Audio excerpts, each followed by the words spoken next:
Royal Challengers Bengaluru hot favourite గా మారిపోయింది. వరుస విజయాలతో దుమ్ము రేపుతోంది.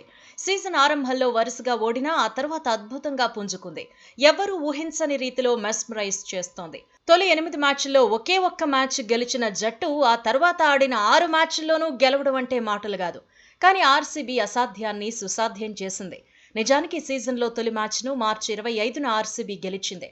ఆ తర్వాత నెల రోజులు విజయమే లేదు. రెండో విజయం సాధించడానికి నెల రోజులు పట్టింది. ఆ తర్వాత మాత్రం వెనక్కి తగ్గలేదు. బ్యాట్తో స్పీడ్ పెంచింది. సీజన్ తొలి 8 మ్యాచ్ల్లో royal Challengers Bengaluru run rate 9.73 మాత్రమే. వరుసగా 6 మ్యాచ్ల్లో గెలిచాక ఆర్సీబీ రన్ రేట్ చూస్తే 11.03కు చేరింది.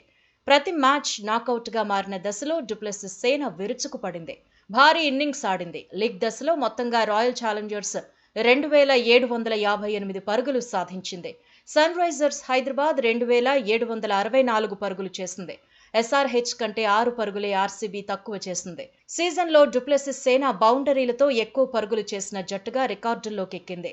మొత్తం 1806 పరుగులను బౌండరీల రూపంలోనే సాధించింది. సీజన్ ఫస్ట్ హాఫ్లో ఆర్సీబీ మిడిల్ ఆర్డర్ విఫలమైంది. ఏప్రిల్ 25కు ముందు జరిగిన మ్యాచ్లో రాయల్ ఛాలెంజర్స్ బెంగళూరు మిడిల్ ఓవర్లలో 8.72 రన్ రేట్ను నమోదు చేసింది. ఆ తర్వాతి మ్యాచ్లో రన్ రేట్ 10.18కి చేరింది. మిడిల్ ఆర్డర్లో సీజన్లోనే అత్యుత్తమ రన్ రేట్ను నమోదు చేసింది. సీజన్ ఆరంభంలో ఆర్సీబీ బౌలింగ్ బలహీనంగా కనిపించింది. పవర్ ప్లేలో డెత్ ఓవర్లలో భారీగా పరుగులిచ్చింది. సీజన్ ఫస్ట్ హాఫ్లో పవర్ ప్లేలో కేవలం 7 వికెట్లు దక్కించుకుంది. ఆ తర్వాత మాత్రం గేరు మార్చింది. 6 మ్యాచ్ల్లో 16 వికెట్లు సొంతం చేసుకుంది. తొలి దశలో ఎకానమీ రేటు 10.79, ఆ తర్వాత రన్ రేట్ 8.72కు తగ్గింది. పేసర్లు కూడా అద్భుతంగా పుంజుకున్నారు. తొలి 8 మ్యాచ్ల్లో 34 వికెట్లు తీసుకున్నారు. ఆ తర్వాత గేర్ మార్చేశారు. చివరి 6 మ్యాచ్ల్లో 28 వికెట్లు తీశారు.